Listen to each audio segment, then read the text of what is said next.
हजरत सैयदना उमर फारूक, सब बोलिए रदी अल्लाह ताला। हजरत उमर फारूक रदी अल्लाह ताला का मुबारक ज़माना है। हजरत उमर ने फौज भेजी ईरान के हुक्मरान के साथ जिहाद करने। ईरान के बादशाह ने 2 ईसाई जासूस भेजे, कहने लगा जरा पता तो करो मुसलमानों का रात का तरीका क्या है, मैं साफ बंदी कराता हूं। वो सारी रात साफ बंदी कराता रहा। 2 जासूस आए मुसलमानों की मालूमात करने। मालूमात करके जब वापस गए तो हजरत उमर फारूक रदी अल्लाह ताला अन्हु के सिपाहियों को देखा, गौर से पलटे तो बादशाह कहने लगा क्या हाल देख के आए हो? कहने लगा सारे मुसल्ले पे बैठे हुए, जितने घंटे हम वहां रहे हैं मुजाहिदीन मुसल्ले पे रहे, यूं लगता है जैसे उनका दुनियादारी से कोई ताल्लुक। और कहने लगे बादशाह कोई ऐसी ताकत है जिसको वो बुला रहे थे, कोई ऐसी कुव्वत है जिसको वो पुकार रहे थे। हमें भी वहां खड़े होके महसूस होता था कि हाँ कोई है जो आ जाएगा इनकी मदद के लिए, कोई है जो पहुंचेगा इनकी मदद करेगा। ईरान का बादशाह कहने लगा मुझे समझ आ गई है, वो जिस्म की ताकत से ही नहीं लड़ते, वो कोई गैबी ताकत है जिससे वो लड़ते हैं। भाई वो गैबी ताकत भी तो हमारे पास हमने नाराज कर लिया ना, वो भी तो नहीं ना, मस्जिद का रुख भी तो कोई नहीं। और मैंने पिछले जुमे भी कहा था, फिर कहता हूं, वहन हो गया उम्मत को। नबी पाक ने फरमाया उम्मत को वो क्या है, दुनिया से मोहब्बत हो गई है, मौत से कराहत हो गई है, वहन है। सहाबाए किराम को मौत से बड़ा प्यार था, मौत से बड़ी मोहब्बत कर, हमारी तरह नहीं। वो कहते थे मरेंगे तो मनो मट्टी, तो वहां ठीक है, अज़ाबे कब्र हक है। लेकिन मैं कहा करता हूं सालों के बाद जो परदेश से मां के पास आए, मां उसे अजाब नहीं देती, उसका माथा चूमा करती है। और भाई जो रब करीम की बारगाह में जाएगा, तेरा क्या ख्याल है, गल सड़ जाएगा? मदीने वाले हबीब ने फरमाया कब्रुल मोमिन रौज़तुम मिन रियाज़िल जन्ना, फरमाया मेरा मोमिन जब कब्र में जाता है तो अल्लाह जन्नत के सारे दरवाजे खोल देता है, वो तो अल्लाह की रहमत में पहुंचता है। कौन कहता है मोमिन मर गए, वो तो कैद से छूटे अपने घर गए। कौन कहता है कब्र में अजाब है तो सिर्फ अजाब ही है, हाँ मुजरिम को सजा मिलेगी, लेकिन मोमिन हमेशा जहन्नम में, वो बेलाखिर जन्नत में जाएगा, बेलाखिर जन्नत में जाएगा। और किसी दरवेश ने बात की, वो करके चले गए, बर कमाल ही कर गए, कहने लगे दोज़ख में मैं तो क्या, मेरा साया ना जाएगा, क्योंकि रसूल पाक से देखा ना जाएगा। नबी पाक सैयद आलम अलैहिस्सलाम के गुलाम तो देखो ना, सारी जिंदगी उम्र फारूक, बुखारी पढ़ो तो सही, सारी जिंदगी उम्र हर नमाज के बाद कहते थे अल्लाह मरजुकना शहादतन फी सबीलिक, अल्लाह बिस्तरे पे मौत ना देना, मौत मुझे शहादत की देना। हजरत सैयदना मौला अली शेर खुदा करम अल्लाह ताला वजहुल करीम सारी जिंदगी कहते रहे अल्लाह अली ने मैदान में उम्र गुजारी है, इसे शहादत की मौत अता फरमा। ओ भाई ये तो शहादतें मांगने वाले। हजरत इमाम हुसैन मैदान करबला में खड़े थे, शिमर कहने लगा हुसैन तेरी चारों जानिब मौत है, तो आप फरमाने लगे तुझे अभी हमारा पता ही नहीं, मौत से तो हमारा प्यार चलता है। और फरमाया ये शहादत तो हमारा पीछा करती है, पहुंच जाती है जहां हम होते हैं, मौत से डरा रहा है। मुसलमान का मरने को दिल नहीं करता, वरना वो इतनी बड़ी कोठी में कौन रहेगा। मरने को दिल इसलिए नहीं करता कि वो जो 6 करोड़ 10 करोड़ डॉलर लूट के रखे, मर गए तो खाएगा कौन। वो फकीर फाका मस्त थे, उनका घर ही कोई नहीं था, उनके बैंक बैलेंस ही कोई नहीं थे। वो कहते थे घर हमारा है वो जो हमारे रब ने तैयार किया हुआ है, हमारा बैंक बैलेंस है वो जो हमें जन्नत में जाके मिलेगा। उनका तो ये खाता ही कोई नहीं था, इसलिए वो शहादत की। हजरत उमर बिन जमू रदी अल्लाह ताला अन्हु मैदाने ओहद में 4 बेटे लेके आए। कितने बेटे बोल के बताए? 4 बेटे लेके उमर बिन जमू आए, और खुद एक टांग से लंगड़े से आप ही हैं, टांग छोटी है। हुजूर के सामने खड़े हुए कहा महबूबा मेरे 4 ही थे, मैं 4 ही ले आया हूं, कबूल कर ले। तो हुजूर ने फरमाया तू क्यों तलवार ओढ़े आया है, ये तूने क्यों गले में असला डाला हुआ है? कहा या रसूलल्लाह मैंने भी तो जाना है ना। तो हुजूर ने फरमाया 4 बेटे जो हैं। तो हजरत उमर बिन जमू ने बात की, सहाबा कहते हैं हम लबों से मुस्कुरा रहे थे, आंखों से रो रहे थे, क्या अजीब अंदाज है। हुजूर ने फरमाया उमर 4 बेटे जो आ गए तो तू रहने दे। तो हजरत उमर रो पड़े, कहने लगे महबूबा क्या लंगड़े जन्नत में नहीं जाएंगे? क्या हुजूर मैं लंगड़ा हूं तो मेरे लिए जन्नत कोई नहीं? मेरे हबीब पाक सैयद आलम सल्लल्लाहु अलैहि वसल्लम ने फरमाया अमर तो जरूर जन्नत में जाएगा। कहा महबूबा फिर बच्चे बाद में जाएंगे, मैं पहले मैदान में जाऊंगा। एक बीबी 4 बेटे लेके आई उहद में। कहा महबूबा कुल कमाई थी मैं ले आई हूं, मेरे पास कोई और शय होती तो मैं बचा के ना रखती। बेटे दे के ना हाजिरी लगवा के तो वापस दरवाजे पे ले गई। तो हजरत सैयदना अब्दुल्लाह इब्न उमर फरमाते हैं बीबी बोल रही थी तो मेरा जज्बा जिहाद बढ़ रहा था। अपने बेटों को कहने लगी मैं तुम्हें हुजूर के पास छोड़ के जा रही हूं, जब तुम मैदान में गिरोगे तो मैं तुम्हें देखने आऊंगी, देखना तुम्हारी पुश्त पे कोई जख्म नजर ना आए।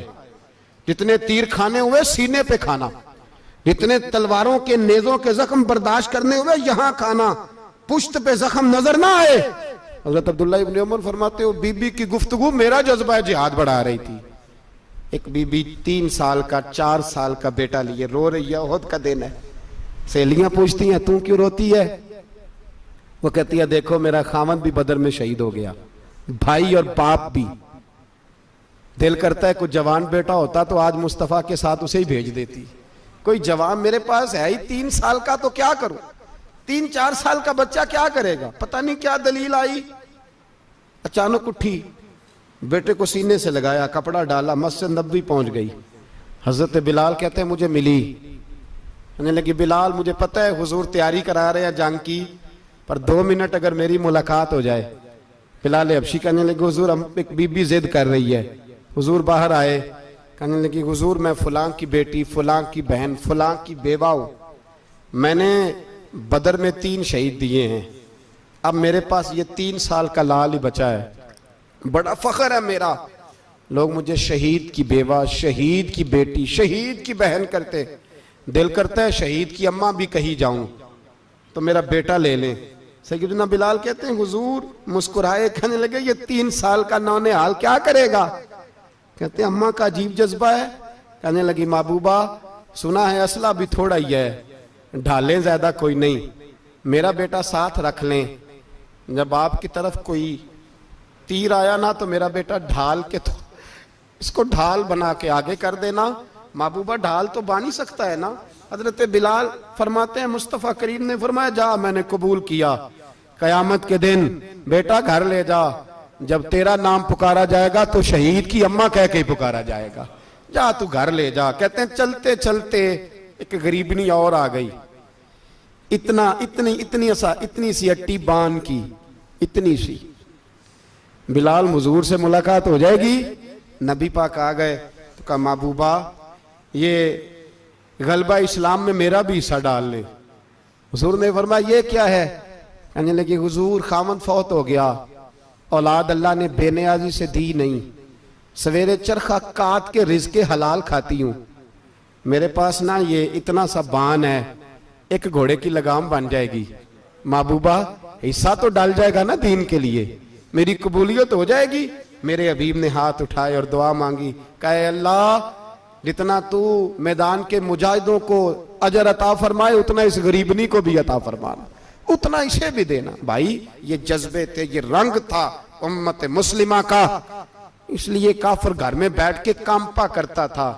अब उसे पता है ये एसी वाली कार से नहीं निकल सकते, उसे पता है कि हमने इन्हें बोतल पे लगा दिया है, अब ये पेप्सी मरिंडा और ये पी के खाने के साथ तो ये मस्त रहते हैं, अब ये नहीं निकल सकते घर से, हमने इन्हें उन चीजों पे लगाया है जो इनके वजूद को खोखला कर रही, अब कैसे मैदान में निकलेंगे?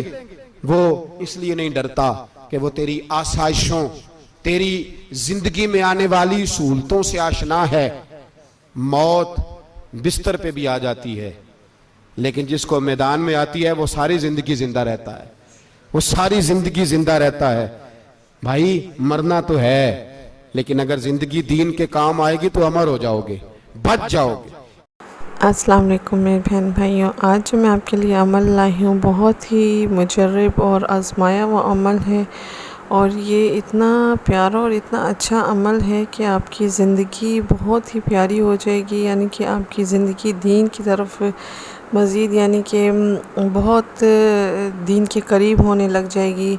और आप ख़ुद समझ सकते हैं कि जब आपकी ज़िंदगी दीन के करीब होने लग जाए और आपको दीन में अपने यानी कि कुरानी इल्म में और अपनी नमाज़ों में आपका दिल लगने लग जाए और अल्लाह के कलाम पढ़ने में आपका दिल लग जाए, तो ख़ुद सोचिए कि आपकी ज़िंदगी कितनी प्यारी हो जाएगी। आपका ख़ुद दिल चाहेगा, ख़ुद ब खुद दिल चाहेगा कि मैं इबादत करूं, और अल्लाह पाक भी आपको जो है जितने भी आप बिज़ी हो ना, तो आपको मौका देंगे कि आप अल्लाह की इबादत कर सकें। और उस इबादत में आपको इतना मज़ा आएगा कि आप जो हो कि दुनिया की हर आसाइश को भी छोड़ने के लिए तैयार हो जाओगे, और आपके दिल में अल्लाह और रसूल और हज़रत मोहम्मद सल्लल्लाहु अलैहि वसल्लम और यानी कि पंचतन पाक घराने और कुरान पाक, यानी कि इन सब में इतना आप जो है डूब जाएंगे इनकी मोहब्बत में, और इस कदर इतनी कदर करने लग जाएंगे कि यानी कि आपके बख्शिश का तो सामान बना ही बनाना। और दूसरा इसके अलावा आपकी ज़िंदगी जो दुनियावी है वो भी आसान हो जाएगी, क्योंकि आप जब दीन पे चलते हैं तो जो है आप ख़ुद ब खुद अपने लिए जो है ना आसानियाँ पैदा कर लेते हैं कि क्योंकि अल्लाह पाक ने जो दीन में सुकून रखा है और जो सादगी रखी है, तो इंसान की जो ज़िंदगी है ना वो ऑटोमेटिक जो है ना सुकून में आने शुरू हो जाती है। सादी ज़िंदगी जो अल्लाह पाक ने जो हमें दी है, सिखाई है, जो हमें समझाई है हज़रत सल्लल्लाहु अलैहि वसल्लम के ज़रिए, तो वो हम जब अपनाएंगे उन सुन्नतों को, उस ज़िंदगी को जो हमारे हज़रत मोहम्मद सल्लल्लाहु अलैहि वसल्लम ने माशाल्लाह से हमें समझाने के लिए और सिखाने के लिए सब कुछ किया, इतना कुछ अपने पर बर्दाश्त किया। तो जब हम लोग ये सब कुछ करेंगे तो ख़ुद आप सोचें कि हमारी ज़िंदगी कितनी अच्छी हो जाएगी। और जो अमल है ये तो आप लाज़मी करें, क्योंकि इस पे तो अल्लाह पाक ने वादा किया है कि जो भी ये अमल करेगा तो आपकी जन्नत पक्की ही पक्की है। तो इस पे जब अल्लाह का वादा हो गया कि आप पे जन्नत जो है वाजिब हो जाएगी, तो आप ख़ुद सोचें कि इससे बढ़कर और कौन सा अमल होगा कि आपको ये यकीन हो जाएगा कि आप इंशाल्लाह जन्नत के हक़दार होंगे। और आपको ख़ुद अल्लाह पाक तब तक जो है मौत नहीं देगा जब तक आपको यानी कि फ़ील ना करा दे कि आप माशाल्लाह से जन्नती हो गए। आपको अपना यानी कि जन्नत का घर तक दिखा दिया जाएगा। अल्लाह पाक आपको ख्वाब में दिखा देंगे या आपके तसव्वुर में किसी भी तरीके से, यानी कि अल्लाह पाक आपको कोई ना कोई ऐसा इशारा दे देंगे जो आप इंशाल्लाह समझ जाएंगे, और आपको पता चल जाएगा, आपको फ़ील हो जाएगा कि आप जो है इंशाल्लाह जन्नत में जाएंगे ही जाएंगे। अब अमल क्या है ये आप मेरी बात गौर से आप सुन लें, अच्छी तरीके से समझ लें कि अमल आपने करना कैसे है। आपने अमल ऐसे करना है, छोटा सा अमल है और ये आपने रोज़ करना है। समझे कि अपनी ज़िंदगी का हिस्सा बना लें, और कभी इस चीज़ को भूलना नहीं है आपने। अमल ये है कि आपने जो है नमाज जब आपने पूरी कर ली और आपने जो है तस्बीह वग़ैरह कर ली, दुआ मांगने लगे, तो उससे पहले आपने सर पे हाथ रख के आयतल कुर्सी पूरी पढ़नी है। 3 दफ़ा पढ़ लें, 1 दफ़ा पढ़ लें वो भी सही है, अगर 3 दफ़ा पढ़ लें और ज़्यादा अच्छा है। यानी कि आपने आयतल कुर्सी लाज़मी पढ़नी है। और इस पे अल्लाह पाक ने, मैंने बार बार आपको बता रही कि अल्लाह पाक ने इस पे वादा किया हुआ है कि जो हर नमाज के बाद आयतल कुर्सी पढ़ेगा तो उस पे जन्नत वाजिब हो जाएगी। और ये हज़रत सल्लल्लाहु अलैहि वसल्लम की हदीस से भी है कि जो भी मुसलमान जो है हर नमाज के बाद आयतल कुर्सी पढ़ेगा, जन्नत उसमें वाजिब हो जाएगी। तो मेरे बहन भाइयों, आपको और क्या चाहिए कि आप अपनी आखिरत का सामान बना लेंगे। इतनी सी, यानी कि इतना सा टाइम आप दे के, इतनी सी एक कुरान पाक की आयत पढ़ के, एक सूरत पढ़ के आप अगर अपनी बख्शिश का सामान बना लेते हैं, अपनी इतनी बिज़ी ज़िंदगी जो यानी कि एक तरह से फ़ानी है, ये सब ख़त्म हो जाना है, इधर ही रह जाना है, इसकी टेंशन आप ले रहे हैं और उसके चक्कर में आप ये सब कुछ भूल रहे हैं कि हमने अपने यानी कि आखिरत के लिए सामान बनाना है, उधर के लिए तैयारी करनी है। हम मुसलमान तो दुनिया के लिए यानी कि बने ही नहीं हैं। हम तो इधर भी आए हैं तो अल्लाह पाक की इबादत करने के लिए आए हैं, उस जहान के लिए कमाने के लिए आए हैं। इधर के कमाई हमारी किसी काम की नहीं है। बाकी ये है कि बेशक ज़िंदगी गुजारने के लिए हर चीज़ की ज़रूरत है, उसके लिए भी मेरी जो है चैनल पे काफ़ी सारी वीडियोस हैं और उसमें वजीफ़े हैं, अमल हैं, आप वो देखें इंशाल्लाह। जिस वीडियो से यानी कि जिस अमल से आपको लगता है कि आप मुतमईन हैं आपका दिल, वैसे तो अल्लाह पाक के हर तरह के कलाम में जो है बरकत है, खैर बरकत है, और यानी कि आपके लिए अच्छा ही अच्छा सब कुछ रखा है। लेकिन आपके दिल को जिस चीज़ से तसल्ली हो रही है और जो आपको आसान लगे तो आप वो कर सकते हैं, और आप मेरे चैनल पे जाके देख सकते हैं। और सब्सक्राइब करें, लाइक करें और ज़्यादा से ज़्यादा शेयर करें। मैं फिर से अपनी हर वीडियो की तरह अभी भी यही बात करूँगी कि प्लीज़ मेरे बहन भाइयों, आप दूसरों के लिए आसानियाँ पैदा करते तो अल्लाह पाक आपके लिए आसानियाँ पैदा करते। आप दूसरों के लिए अच्छा सोचते तो अल्लाह पाक आपके लिए अच्छे से अच्छा मामलात कर देते। तो प्लीज़ आप ज़्यादा से ज़्यादा शेयर करें ताकि दूसरे लोग भी जो है इस चीज़ से फ़ायदा उठाएं और उनके भी अमाल में कुछ अच्छे इजाफे हों, ताकि अल्लाह पाक आपके लिए मज़ीद और आसानियाँ पैदा करे। ये सदका जारिया है, ये हमारे मरने के बाद भी काम आएगा। ये चल सो चल है, हमारी नस्लें इससे फ़ायदा उठाएंगी तो कब्रों में हमारी ठंडक होएगी और हम जन्नत का मज़ीद और सामान बना सकेंगे मरने के बाद भी। जबकि एक इंसान जब मर जाता है उसके अमाल उधर ही ख़त्म हो जाते हैं, यानी कि जो काम करना है, जो आपने अमाल कमाने हैं, जो यानी कि कमाई का टाइम जो आपका उधर ही ख़त्म हो जाता है। जो आपने कमा लिया बस वही आपके साथ चले जाना है, वो बढ़ेगा नहीं। अगर आप ये काम करते हैं, आप शेयर करते हैं कोई नेक बात, कोई हदीस, कुछ भी, यानी कि अल्लाह पाक से और हुज़ूर सल्लल्लाहु अलैहि वसल्लम से रिलेटेड कोई भी चीज़ आप शेयर करते हैं, अच्छी बातें शेयर करते हैं, तो वो सदका जारिया आपके लिए बन जाती है। जब उससे लोग फ़ायदा उठाएंगे और आगे किसी को बताएंगे तो वो सारे सवाब आपके जो है नामे अमाल में लिख दिए जाएंगे और वो आपको मिलते रहेंगे। तो प्लीज़ मेरे बहन भाइयों, ये बात को समझने की कोशिश करो, ज़्यादा से ज़्यादा शेयर करें, लाइक करें, सब्सक्राइब करें, और इंशाल्लाह फिर किसी और वजीफ़े के साथ, अमल के साथ, बयान के साथ हाज़िर होंगी। अल्लाह हाफ़िज़।